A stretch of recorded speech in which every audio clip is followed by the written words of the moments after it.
Good morning mga followers and supporters. Magaling-galing na yung aking allergy. Natutuyo na.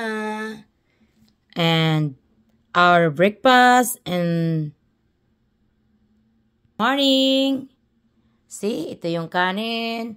Ito yung tapa ko na ginawa ko kahapon.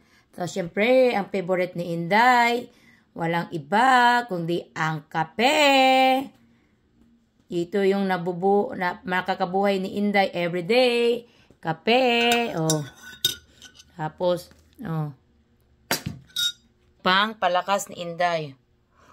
Ang init. Oh. Tapa, syempre, beef tapa yan. Gawa ko.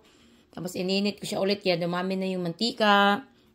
Oh, syempre, konti lang yung kanin natin kasi ano tayo, diet daw kasi once a day lang nakain ng kanin. And syempre, hindi mawawala yung water. Okay, thanks for watching. To all my supporters and followers, please subscribe. Inday Regine on YouTube. Inday Regine on YouTube. Padamihin po natin ang ating subscribers sa YouTube.